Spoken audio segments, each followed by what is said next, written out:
안녕하세요. 저는 얼마 전 사랑하는 사람과의 결혼식을 엎은 38살 미혼녀입니다. 결혼 생활을 해보기도 전에 예비 시댁과 문제가 생겼고 그걸 해결할 수 없어서 결국 연을 끊게 되었는데요. 구체적으로 따지자면 저와 시댁 문제라기보단 친정 엄마와 예비 시모의 대립 때문이었죠. 이 두 분이 사돈이 되기도 전에 서로 의가상에 돌아설 수밖에 없었던 이유가 솔직히 다소 유치합니다. 여기 사연들을 보니까 훨씬 괴롭고 기상천외한 일들이 많더군요. 제 글이 상대적으로 별일 아닌 것처럼 보일지 모르겠던걸요. 그만큼 사소한 이유로 틀어지게 되었다는 건데요.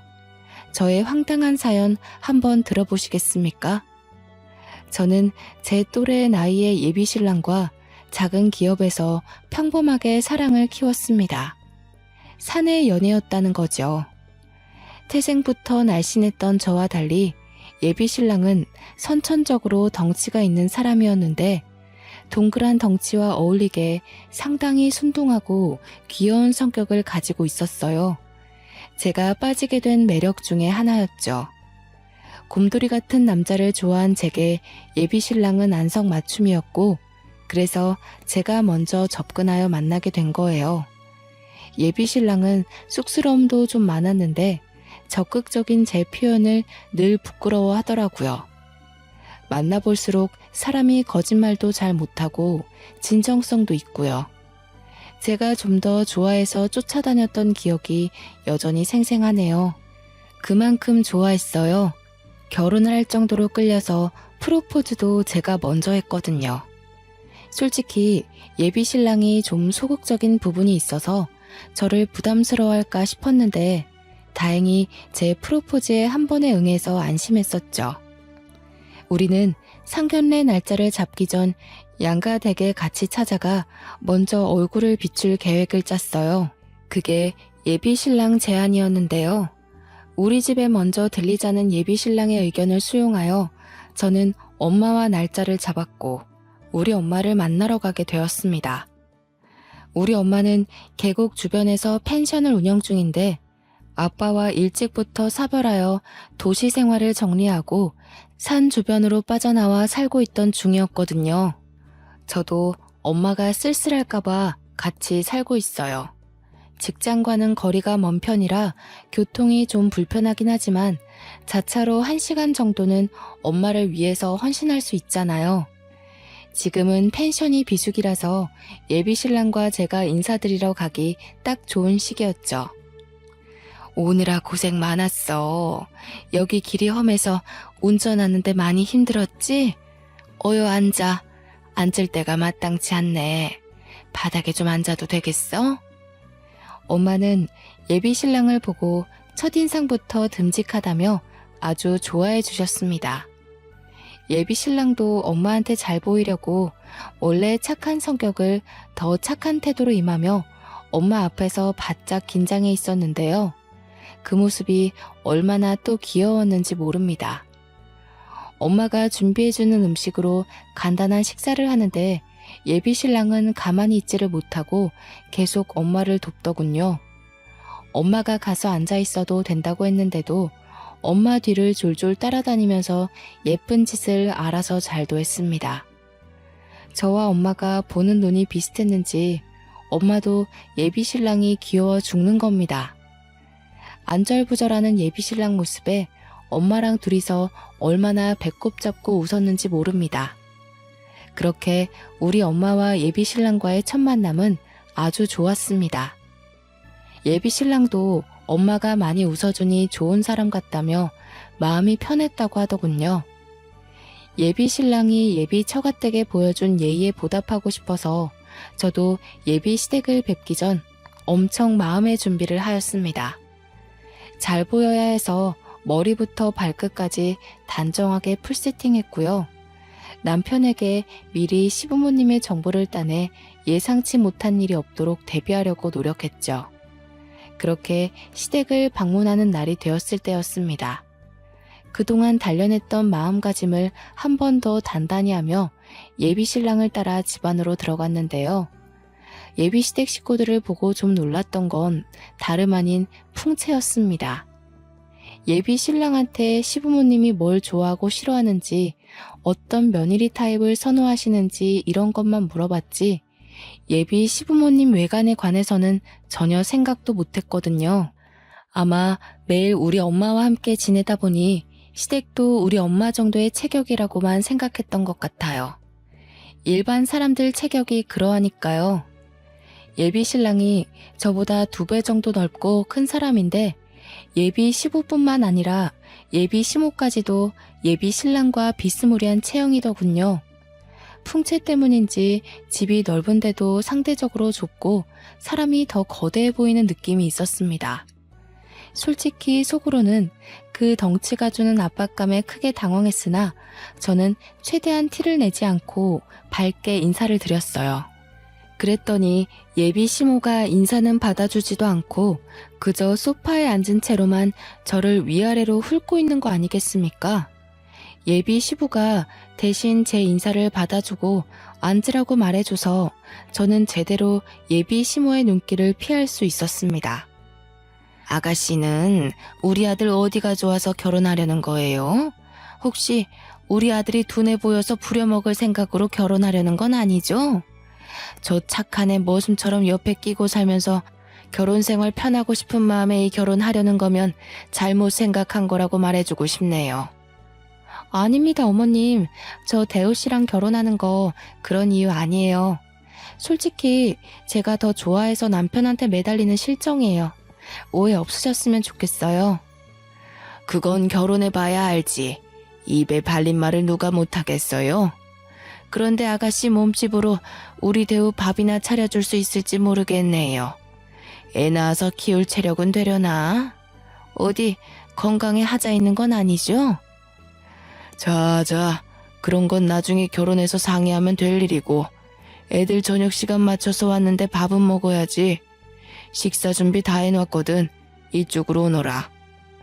예비 시모는 제가 그냥 마음에 안 나봅니다.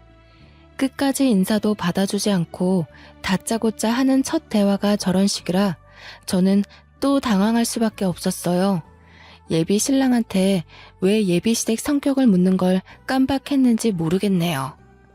옆에서 예비 시부가 예비 시모를 말렸기에 망정이지 그 뒤로도 예비 시모는 몇 번이나 저를 못마땅해 하는 말들을 툭툭 던지더라고요. 제가 한마디 하면 수십 마디의 툴툴거림이 돌아오니 마음 놓고 애교를 부릴 수도 없고 잘 보이려고 연습한 갖가지 질문들도 대거 속으로 삼켜야 했죠. 좀 많이 가시방석이더군요. 그런데 웬만하면 제가 마음에 안 들어도 그걸 이렇게까지 티내야 하는 걸까요? 시댁 인사는 처음이라 잘 모르는데 다른 집도 인사 가면 시댁에서 이 정도로 솔직하게 티를 내는지가 궁금하더라고요. 보통은 그 상대가 자리를 비우거나 없으면 뒷담을 하지 않나 싶었어요. 어쨌든 그날의 식사 자리가 아주 힘들었다는 겁니다. 한 3시간 정도 있었던 것 같은데 기가 너무 빨린 채 집을 나왔어요. 그래도 다행인 건 예비 시모의 눈초리에도 제가 정말 많이 애써서 일부러 더 밝고 에너지 있게 그리고 예의 차려서 한결같이 행동했거든요.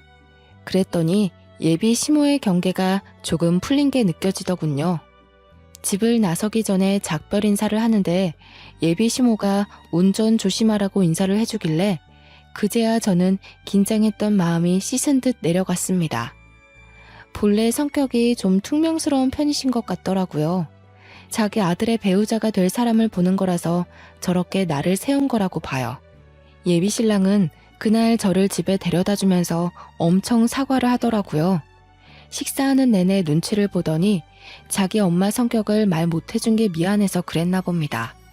그러면서 하는 말이 우리 엄마가 원래 뭐든 좀 부정적으로 생각해. 다 의심하고 불평하고 좀 그래. 미안해. 미리 말해줬어야 했는데. 당황스러웠지? 너무 상처받지는 말았으면 좋겠어. 엄마가 말을 예쁘게 못해서 그렇지. 계속 지내다 보면 자기한테도 시엄마로서 잘할 거야. 괜찮다니까 그러네. 이런 사람들 있으면 저런 사람들도 있는 거지. 나도 직장 생활 해봐서 알잖아. 그런 분들은 자기도 모르게 나오는 행동들이라서 다 이해해. 어머님도 본래 그런 분은 아니신 것 같던데. 우리 나올 때 인사 받아주는 거 못 봤어? 이런 식으로 차근차근 풀어가면 될 거야. 저와 예비신랑은 끼리끼리 만난다는 말을 많이 들었는데요. 예비신랑 인품이 순둥한 것처럼 저 또한 배려심 깊고 마음 따뜻하다는 칭찬 많이 들었어요.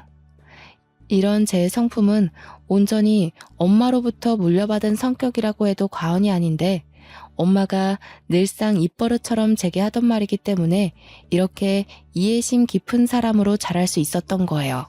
니네 아빠가 늘 하는 소리가 있는데 절대 사람을 겉모습 보고 판단하지 말라는 거야. 이런 사람이 있으면 저런 사람이 있고, 이렇게 생긴 마음이 있으면 저렇게 생긴 마음도 있을 수 있는 거지. 내가 이해할 수 없는 사람이라고 해서 그 사람을 나쁘다고 할 수는 없어. 세상에서 제일 나쁜 사람이 어떤 사람인 줄 아니? 나의 소중한 것을 함부로 여기는 사람. 아빠라는 사람은 제가 너무 어릴 때 돌아가셔서 어떤 사람인지 잘 몰라요. 늘 엄마 입으로 들어서 아빠는 이런 사람이구나 하고 이미지를 상상했을 뿐이었죠. 제 생각이 맞다면 아마 아빠도 엄마처럼 좋은 사람이었을 거라고 봅니다. 양가 댁을 다녀오고 난 후 바로 다음 달 저희는 상견례를 잡기로 했습니다. 어차피 결혼식은 연말이었고 다른 준비는 차차 하면 되었거든요. 어른들께 인사드리는 건 최대한 빨리 하는 게 예의라고 보고 서로 날짜 되는 날을 찾다 보니 다음 달이 가장 빨랐죠. 저희는 양가 부모님께 약속 정보를 알려드린 후 분위기 괜찮은 일식집에서 상견례를 하게 되었습니다. 저희 엄마는 펜션을 운영하기 때문에 평소 편한 옷차림만 즐겨 입었는데 이번에 상견례를 위해 제가 옷 한 벌 맞춰줬는데요. 엄마랑 같이 손수 백화점까지 가서 구매한 브랜드 옷인데 그 옷을 입어봤을 때 직원들이 저희 엄마 보고 모델 같다고, 너무 날씬하고 예쁘다고 엄청 칭찬해 주더라고요. 제가 봐도 엄마는 참 곱게 나이가 드셨어요. 험한 펜션 일을 하는데도 피부가 고우시고 주름도 나이에 비해 적었거든요. 외가 쪽이 대부분 다 피지컬이 좋은데 이런 것도 유전인가 봐요. 저도 엄마를 닮아 옷에 좋다는 소리는 좀 듣고 살았답니다. 엄마는 오랜만에 걸쳐보는 예쁜 옷을 입고 좋아라 했어요. 아무리 편한 옷을 선호한다고 해도 엄마도 여자잖아요. 우리 여자들은 예쁜 옷 보면 설레는 희한한 DNA가 있지 않습니까? 비록 이 예쁜 옷을 한번 입고 말지 모르나 저와 직원들이 진심으로 칭찬하자 엄마는 기분 좋아서 그 옷을 골랐죠. 칭찬받는 걸 쑥스러워하는 엄마가 문득 소녀같이 예뻐서 저까지 기분이 좋았던 쇼핑이었습니다. 예비 시댁의 경우도 저희와 비슷한 형편으로 평범하게 산다고 들었는데요. 그날 상견례 자리에서 본 예비 시모의 모습을 아직도 잊을 수가 없어요. 단정하게 연분홍색 투피스를 입은 엄마와 달리 예비 시모의 차림새는 분에 넘치도록 엄청 화려했거든요. 처음에 보고 인사드리는 것도 깜빡했을 정도로 엄마와 저는 잠깐 넋을 놓았습니다. 보통 상견례에서 삐까뻔쩍하게 하고 나타나진 않지 않나요? 예비 시모는 누가 봐도 나 돈 많아요, 이런 걸 티내고 싶은 사람처럼 입고 왔더라고요. 상견례 복장에 정답은 없다만 다소 당황스러웠어요. 예비 신랑도 외동, 저도 외동이라 상견례 자리는 꽤 단촐했습니다. 그래도 장소가 장소인지라 휑한 분위기는 아니었어요. 그렇게 바로 음식들이 들어오고 약간은 어색한 관계에서 예비 시부의 말로 자연스레 물꼬를 텄습니다. 펜션을 한다고 들었습니다. 성수기가 지나서 지금은 쉬엄쉬엄 하고 계신 거죠? 그것도 성수기 되면 만만하게 볼 게 아니더라고요. 아, 예. 지금은 좀 괜찮은데 성수기 때는 정말 말도 못해요. 계곡 오는 사람들이 얼마나 많은지 매년 놀란다니까요. 언제 한번 펜션 놀러 오세요. 제대로 대접하겠습니다. 예비 시부와 엄마는 사돈끼리 주고받을 만한 안부를 전하면서 조금은 어색한 기운을 거두려 애썼는데요. 정확히는 예비 시모 빼고 모두가 자리의 분위기를 위해 서로 조심하고 있었죠. 그러나 예비 시모가 뛰어들면서 상견례의 잔잔한 분위기가 큰 파동을 치기 시작했습니다. 이제 뭐 식구가 될 사이니까 한마디 해도 되겠지요, 사부인? 처음 볼 때부터 느낀 건데 우리처럼 나이 있는 사람들은 이렇게 어느 정도 풍채가 있어야 해요. 그렇게 말하면 없는 사람 소리 들어요. 저는 순간 이게 뭔 의미인가 싶었어요. 그건 엄마도 마찬가지인 것 같더라고요. 엄마가 대답을 않고 예비 시모의 말뜻을 최대한 좋게 돌려서 생각하고 있는데 예비 시모의 말이 바로 뒤따랐습니다. 딸도 삐쩍 말라서 애 낳을 힘이나 있는지 모르겠다고 생각했는데 사부인 보니까 집안이 다 이렇게 빈약한가 보네요. 세약이 될래야 뭐 아직 젊으니까 감안할 수 있지만 안사돈께선 신경 좀 쓰셔야겠어요. 요즘엔 다 늙은 사람이 살없이 그렇게 홀쭉하면 뒷소리 나와요. 아, 펜션 비수기라서 장사가 좀 어려우신 거예요? 힘들어서 그러신가? 예비 시부가 말려서 예비 시모가 입을 다물긴 했다만 예비 시모가 우리 엄마 몸매를 지적했다는 건 이 공간 안의 사람들이 전부 이미 명확히 들은 사실이 아닙니까? 우리 집안이 그렇게 막 마른 체형은 아닌데 예비 시댁과 함께 있으니 상대적으로 우리 집안이 삐쩍 말라 보이긴 했어요. 그렇다 해도 첫 만남에 이런 노골적인 멘트는 좀 실례 아닌가요? 그보다 예비 시모보다 저희 엄마가 한 살 더 많거든요. 나이로 유치하게 굴고 싶지 않은데 예비 시모가 매너 없이 나오니까 제 마음이 약간 삐뚤어지더군요. 아니나 다를까 예비 시모 빼고 예비 신랑과 예비 시부는 이미 가시방석인 표정이더군요. 제가 예비 시모 성격을 이미 알기도 했고 예비 신랑한테 들은 게 있으니 이해하고 넘기긴 했는데요. 그래도 우리 엄마를 향한 지적이다 보니까 마음이 계속 불편하더라고요. 저는 아빠 없이 엄마랑만 단둘이 이 나이까지 살았어요. 제게 엄마는 소중한 순위를 매길 수 없을 만큼 제게 전부인 사람이라고요. 또 엄마가 그랬잖아요.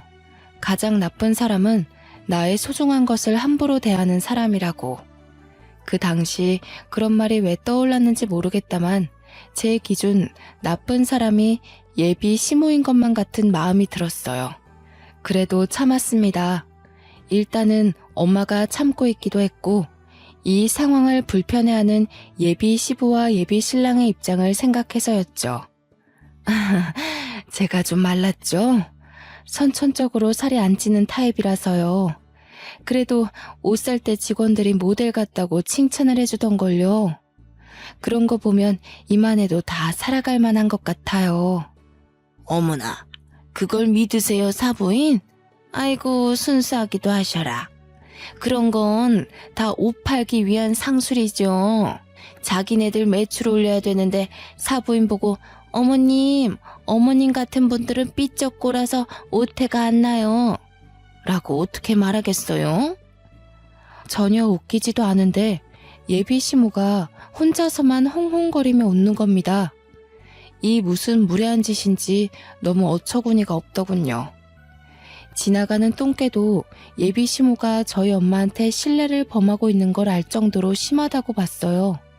나 행복하게 결혼하는 걸 보여주려고 만든 상견례 자리인데 괜히 저희 엄마만 기분 상하게 한 것 같아 엄마에게 너무 미안하더군요. 차라리 그 자리에서 참지 말고 예비 시모한테 한마디 해줄 걸 그랬어요. 지나고 나니 그 자리를 그냥 넘긴 것이 후회가 됐습니다. 상견례가 끝나고 저와 예비 신랑은 엄마한테 사과를 했어요. 엄마는 좀 불쾌한 것 같았지만 말로는 괜찮다며 먼 거리의 본가를 혼자 돌아가셨죠. 그 후 솔직히 예비 신랑과 조금 다퉜습니다. 다퉜다기보단 제가 일방적으로 신경질을 낸 거네요. 예비 신랑은 자기 엄마 잘못을 알고 있어서 그런지 한마디도 못하고 중간중간 미안하다고만 했고요. 그러고 나서도 예비 시모한테서 근근한 시비가 있었지만 저와 예비 신랑의 결혼 준비는 무탈하게 계속 진행되었습니다. 예비 시모가 벌써부터 불편했으나 아직은 예비 신랑을 많이 사랑했기 때문이었죠. 웬만해선 예비 시모와 엄마를 마주치게 안 하고 싶었는데 결혼식에 입을 양가 부모님 옷을 선물로 드리려다 보니 어쩔 수 없이 또 한 번 만남을 가지게 되었는데요. 저는 이런 날을 만든 걸 지금도 뼈저리게 후회하고 있어요. 이날만 아니었다면 저희 엄마가 변을 당하는 일은 없었을 텐데 말입니다. 엄마는 이번에 롱치마와 가디건의 일상복을 입고서 서울로 왔고 예비 시모는 또 졸부처럼 한껏 치장하고 왔더라고요. 첫 만남으로 집에 인사 갔을 때만 해도 저희 엄마와 비슷한 류의 옷을 입고 있어서 몰랐는데 예비 시모는 밖에 나올 때마다 일어나 봅니다. 그게 또 낙인가 보다 하고 넘기려고 했는데 아니나 다를까 예비 시모가 또 참지 못하고 저희 엄마를 보고 입을 놀리는 겁니다. 각자 엄마 옆에서 나란히 걷고 있던 우리도 당연히 들을 수밖에 없었는데요. 어머, 사부인, 옷이 그게 뭐예요? 안 그래도 홀쭉한 사람이 그렇게 추리한 옷 입으니까 정말 없어 보이잖아요. 제가 지난날 뭐라고 했습니까? 우리처럼 늙은 사람들은 살집이 있어야 한다니까요. 예, 압니다. 그런데 뭐 보이는 게 중요한가요? 안사돈께서도 아실 거 아니에요. 우리 정도 되면 젊은 애들이랑은 달라서 혈액순환이 크게 중요하잖아요. 몸이 갑갑하면 좀 불편해서 저는 이런 편한 옷이 좋네요. 저희가 목적지에 도착할 때까지 예비 시모는 계속 자신과 우리 엄마를 비교하면서 엄마의 외관을 계속 지적질했습니다. 그걸 듣고만 있는데 한 번씩 화가 나더라고요. 솔직히 예비 시모 몸매가 누구를 지적할 만큼 훌륭하지 않거든요. 자꾸 우리 엄마 보고 말랐다고 뭐라 하는데 예비 시모야말로 그 몸집이면 비만 클리닉에 등록해야 할 정도라고요. 저와 엄마는 일이 커질까봐 참고 있는 거지 절대 예비 시모의 말이 맞아서가 아닌데 예비 시모는 끝을 모르고 자꾸 자기 몸매를 내세우기만 했어요. 왜 자꾸 고나리질을 저희 엄마한테 하는 건지 도통 예비 시모의 의중을 모르겠더군요. 저는 예비 시모 말이 듣기 싫어서 엄마를 데리고 여성 정장을 보러 들어가 버렸습니다.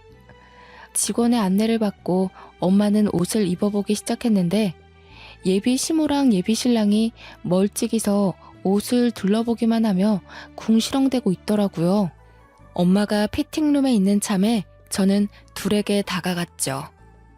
어머님, 옷 좀 골라보셨어요? 어머님도 하나 골라서 디자인 한번 맞춰보세요. 저쪽에 거울 있거든요. 마음에 드시는 거 몇 개 골라주시면 저희가 봐드릴게요. 안 그래도 말할 참이었는데 요새 누가 이런 걸 입니? 촌스럽게. 이런 거 다 옛날식이야.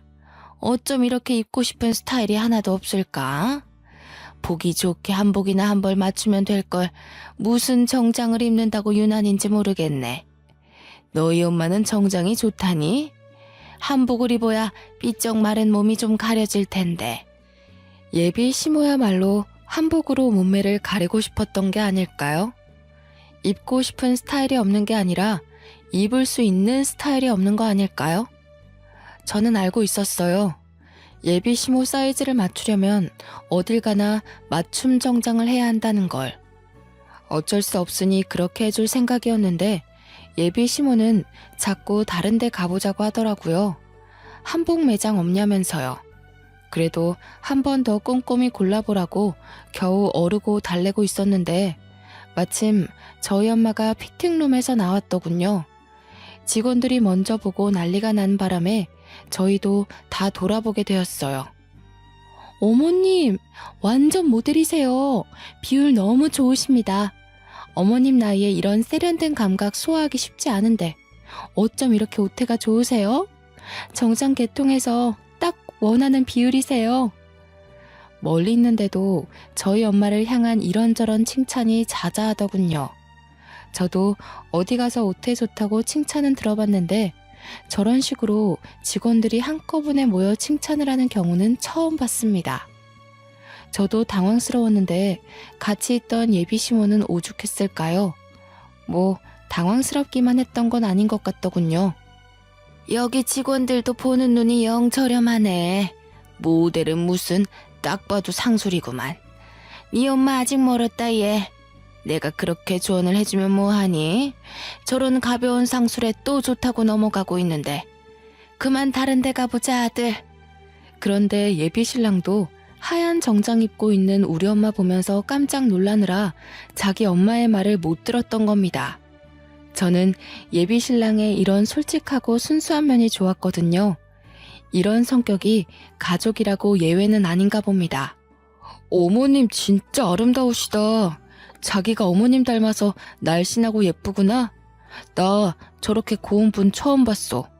옷이 날개라더니 어머님 같은 분이 걸치니까 완전 소녀 같네. 예비 신랑의 순수한 표현이 너무 진심으로 와닿아서 저는 웃음이 터져버렸습니다. 그런데 예비 시모는 아들마저 저희 엄마를 칭찬하니 더 화가 났는지 다짜고짜 그 큰 덩치로 옷 사이를 헤집고서 저희 엄마한테 가더라고요. 느닷없이 주위의 직원들을 밀어내더니 언성을 높였습니다. 사부인, 나니까 솔직하게 말해주는 건데 정말 빈티나 보이니까 빨리 벗어요. 이렇게 나갔다간 누가 흉 볼까봐 겁나네. 내가 옷 파는 사람들 믿지 말라고 했죠? 얼른 나와요. 한복 보러 가게. 네? 다들 예쁘다고 하는데 왜 그러세요? 안사돈, 저는 이 옷이 너무 마음에 드는데요. 안사돈은 한복으로 하세요. 저는 다른 색상도 몇 개 입어보고 정장으로 할까 싶네요. 못 산다 못 살아. 제가 이런 거 다 상술이라고 했잖아요. 다 큰 어른이 그런 말도 못 거르고 어떻게 살아왔대요? 멀리서 애들이랑 지켜보는데 애들이 차마 말을 못하는 것 같길래 제가 나서서 알려주는 거라고요. 얼른 갈아입고 나와요. 이봐요 안사돈. 적당히 하세요. 차라리 질투가 나면 난다고 얘기를 해요. 안사돈께서 덩치가 크시니까 제 옆에 있을 때 상대적으로 더 거인 같아 보여서 이러시는 거 아닙니까? 저도 사람 볼 줄 아는데요. 부러워도 부럽다고 말 못하는 사람들이 딱 이럽디다. 다 늙은 사람이 유치하게 아직도 이런 걸로 시기를 해요? 뭐라고요? 거인? 무슨 그런 막말을 하시는 거예요? 빈약해서 병자 같은 게 뭐 예쁘다고 제가 부러워하겠어요. 착각도 유분수지. 내 어이가 없어서 정말. 아무리 그래도 우리 이제 2번밖에 안 본 사이인데 무례가 심하네요 사부인. 제가 하고 싶은 소리네요. 서로 조심해야 할 사이에 왜 이렇게 선없이 구세요? 왜요? 안사돈은 어디 가서 오태 난다는 소리 못 들어봤는데 이런 거 처음 봐서 신기해요? 제발 저까지 유치해지게 만들지 마세요. 어머 본색 드러내는 것 좀 봐. 살집 없어서 쭈글쭈글해질 사람 신기하고 말고 할 게 뭐 있다고. 그리고 제가 언제 선없이 굴었나요? 사부인이 선이 없는 거겠죠. 말이 아다르고 어다르다고 저는 조언을 한 거고 사부인은 저를 모욕한 거지요. 알았어요, 알았어. 확실히 덩치 때문에 목청도 크네. 공공장소니까 직원들 곤란하게 하지 말고 소란 그만 피웁시다. 아가씨, 이 옷 마음에 드네요. 그냥 이걸로 할게요. 엄마가 예비 시모를 무시하며 직원에게로 말을 돌리는데 일이 거기서 멈췄다면 우리 결혼이 말아먹진 않았을까요? 예비 시모는 쪽팔렸던 건지 억울했던 건지 얼굴을 확 붉히면서 자기를 돌아선 엄마의 어깨를 밀어버렸습니다. 말 그대로 말라서 힘이 없던 저희 엄마는 그 큰 덩치가 주는 파워에 못 이겨 휘청하고 엉덩방아를 찢고 말았죠. 제가 봐도 너무 사정없이 넘어가 버린 모양새였죠. 너무 놀랐던 저는 급하게 쫓아갔고 뒤따라온 예비 신랑도 예비 시모를 말렸어요. 저희 엄마는 넘어진 부위가 아픈지 몇 번을 앓다가 얼굴이 빨개져서 이게 뭐 하는 짓이냐고 소리를 질렀는데요. 거기다 대고 예비 시모가 하는 말이 참 기가 막히더군요. 아이고 꽃이네. 그렇게 말라깽이처럼 삐쩍 마르니까 중심도 제대로 못 잡고 넘어지는 거예요. 좀만 더 나이 먹으면 걸어 다닐 수는 있겠어요? 나중에 10년 있다가는 요양병원에서 휠체어나 타셔야겠는데? 옷이 이쁘면 뭐하나? 사람이 다리도 튼튼하고 체격이 있어야지. 다친 사람 앞에서 저런 말을 할 수 있다는 게 저는 무척 충격이더라고요. 심지어 지금 예비 신부는 가해자예요. 그런데 끝까지 자기 잘못을 자각하지 못하고 엄마를 계속 지적하네요. 직원들도 이런 상황을 처음 봤는지 충격으로 놀라서 말을 잃은 것 같더군요. 모두가 나서서 급하게 저희 엄마를 부축해 주는데 엄마 상태가 생각보다 많이 안 좋아 보였습니다. 평소에 남의 도움받는 걸 마다할 만큼 씩씩한 엄마가 중심을 못 잡고 안 되겠다며 다시 주저앉아 버리더라고요. 꼬리뼈랑 허리가 너무 아프다고 하는데 다리에 힘이 쭉 빠져서 나중에는 앉아있는 것도 못하고 들어 누우셨습니다. 백화점 바닥이 대리석으로 되어 있기도 했고 피팅룸 주변에 낮은 선반들이 많았기에 잘못 부딪히면 골절될 만큼 위험한 환경이긴 했거든요. 저는 너무 놀래서 바로 119를 불렀어요. 그 와중에도 예비 시모는 궁시렁궁시렁 대고 있었는데요. 아이고 사부인, 오바 좀 하지 마세요. 그런 방법으로 나 한번 이겨 먹어보겠다고 그러는 것 같은데 산구석에서만 살아서 잘 모르나 봐요. 그런 것도 다 옛날식이에요. 좀 그만하세요, 어머님. 사람 다쳤는데 그런 식으로밖에 말씀 못하세요? 어머님 때문에 저희 엄마 다친 거잖아요. 어머님 덩치가 그렇게 사정없이 밀어버리면 세상 어느 사람이 안 다치겠어요? 도무지 참을 수 없어서 저 한마디 했거든요. 예비 시모가 제 버르장머리까지 논하면서 뒷목을 잡더군요. 그때 머지않아 구급대원 들어와서 엄마를 살피며 들것에 실었어요. 함께 있던 예비 신랑은 얼굴이 새하얗게 질리더니 지 엄마 등짝을 퍽퍽 때리는 겁니다. 예비 시모도 그때는 조금 큰일인가 싶었는지 구급대원한테 뭐냐고 진짜 다친 거냐고 슬쩍 묻는 겁니다. 저는 따라오겠다는 예비 신랑한테 화를 내면서 너네 엄마나 챙겨서 집에 가라고 해버렸습니다. 그렇게 근처 대학병원 응급실에 급하게 왔는데요. 엑스레이랑 간단한 검사를 마치고 의사를 대면했는데 의사가 꼬리뼈 골절이라고 하네요. 근육도 놀래서 이완주사랑 함께 약도 처방해주고 통증도 심할 테니 입원하고 누워만 있는 게 좋겠다고 해서 당일 입원 수속도 밟았습니다. 그리고 정신없어서 몰랐는데 엄마 머리까지 혹이 생겼더라고요. 아마 넘어질 때 머리도 부딪힌 것 같았어요. 그래서 추가로 MRI 검사까지 마쳤습니다. 그런데 저희 엄마가 진통제를 맞아도 꼬리뼈를 너무 아파해서 그 부분을 여쭤봤더니 의사는 아무래도 선천적으로 뼈가 약한 분이다 보니 충격에 더 영향을 많이 받았을 거라고 나중에 경과보고 수술이 필요할 수도 있다고 하지 뭡니까. 저희 엄마 정말 건강하게 지내셨거든요. 혹시 자기가 저한테 짐이라도 될까봐 늘 건강관리를 해오시던 분이었어요.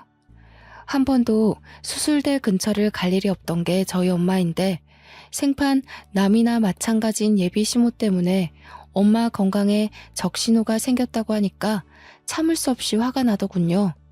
주체할 수 없는 분노에 예비 신랑한테 당장 전화했습니다.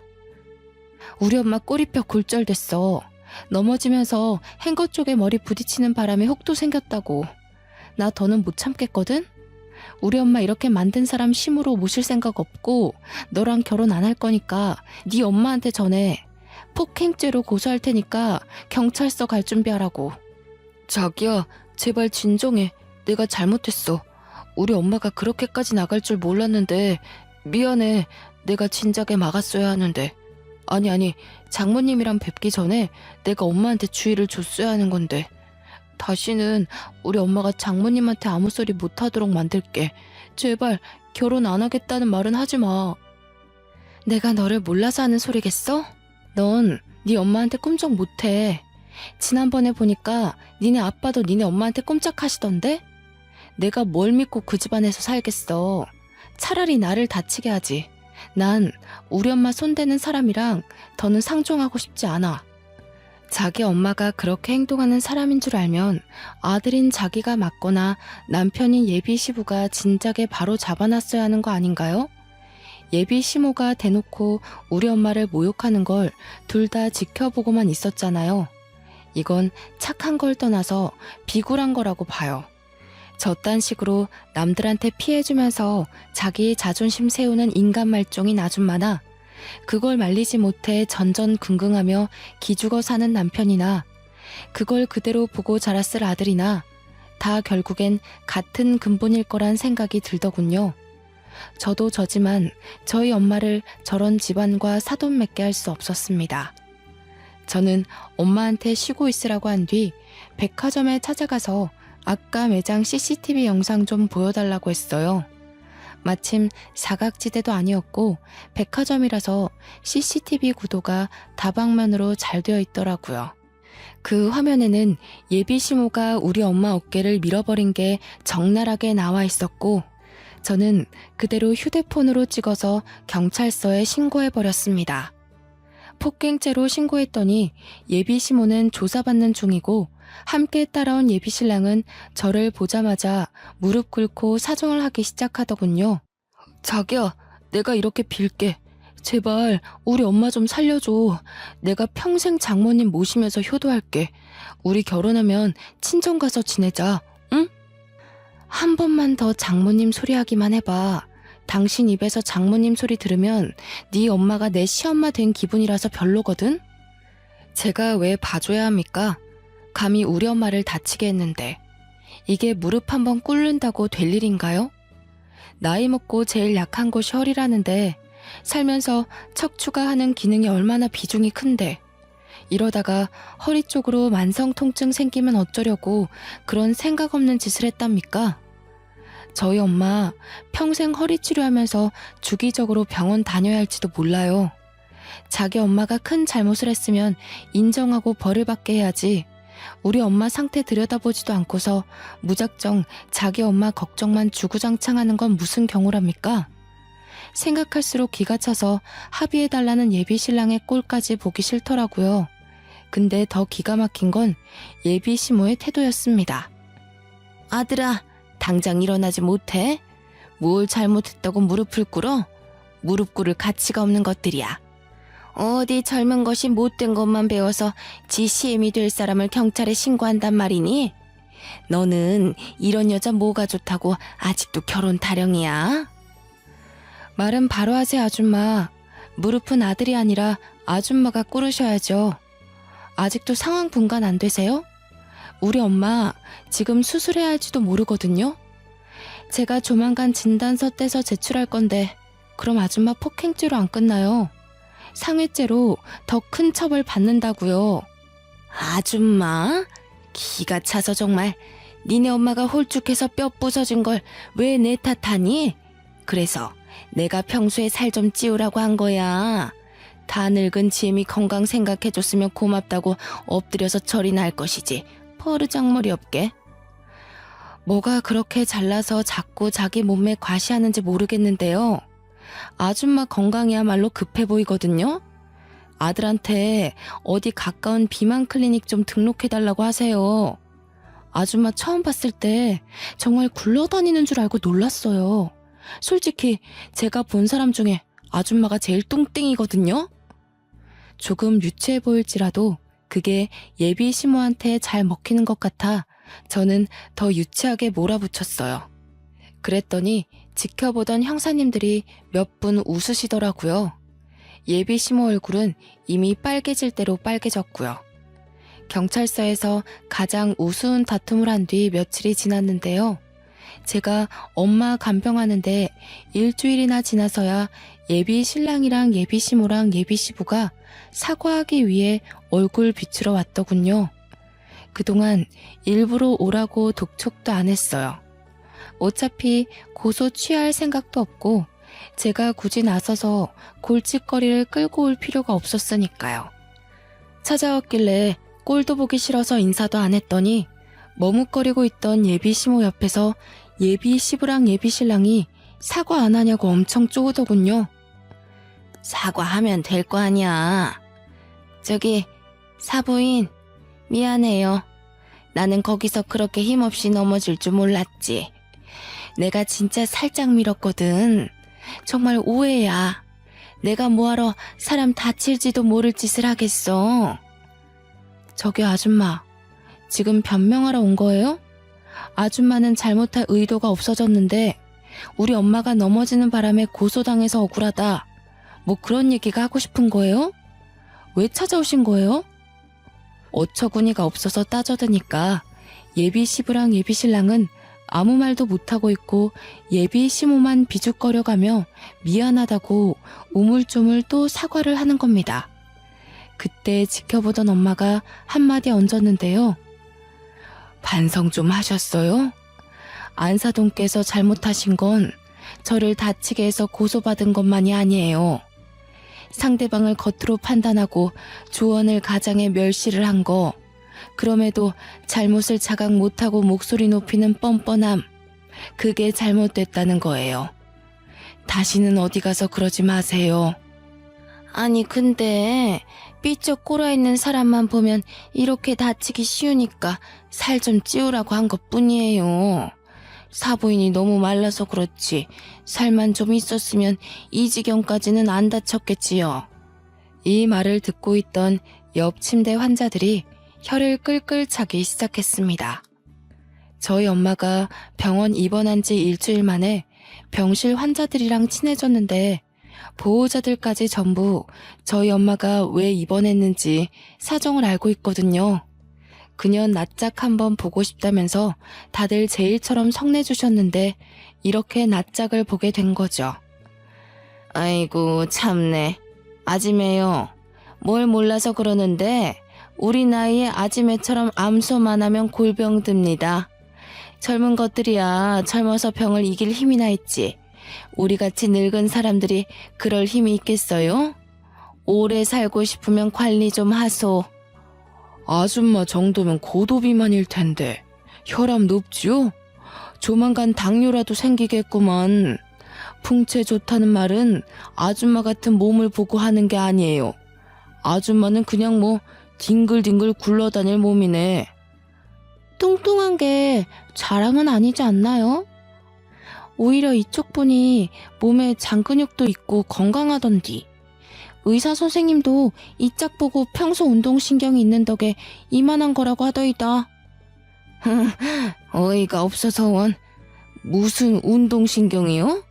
말라 비틀어진 인형같이 쓰러지더니만 참나 웃겨. 아직 상황 파악이 안 되시나 본데 세 분 다 무릎 꿇고 사정해도 모자라요. 형사 고소 들어갔다면서요? 합의 안 되면 벌금 많이 물 텐데. 치료비까지 물어야 돼요. 돈 없으면 징역살이 할지도 모를 판인데 지금 그렇게 장난식으로 사과할 게 아니에요. 돈도 없는 사람들 같구만. 아줌마, 이 병원 오는데 메이커 덕지덕지 얹고 온 거 보니까 돈 많은 척 보이고 싶었나 본데 우리 아들이랑 며느리가 여기 의사거든요. 요즘 돈 많은 사람들 그렇게 안 입어요. 더 감추지.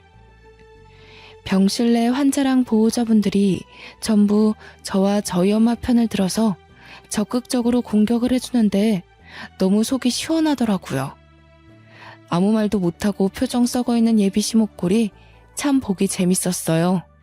더 할 말 없으시면 나가주시겠어요? 여기 환자분들 안정 취해야 되는데 그 큰 덩치로 입구를 막고 있으니까 보기만 해도 영 피로해서요. 이제 법적으로 해결할 일만 남았으니까 볼 필요도 없을 것 같은데 앞으로 찾아오는 일 없도록 해주세요. 아무 말 못한 예비 시모는 자존심 무척 상해하면서 먼저 병실을 박차고 나갔습니다. 예비 시부랑 예비 신랑은 저희한테 미련이 있는 것 같았는데 저는 끝내 돌아보지 않았죠. 저런 아줌마가 제 시모가 되었을 생각만 하면 자다가도 벌떡 일어날 지경이에요. 결혼이란 거 남편 하나 보고 할 수 있다고 생각했는데 역시 결혼은 집안 문제였네요. 그 후로도 저희 엄마는 한 달 넘게 입원 중입니다. 치료비가 점점 늘어나니까 그쪽에서도 안 달랐는지 하루에 한 번씩 전화와서 합의금 점점 높여 부르더라고요. 절대 합의해줄 생각 없어요.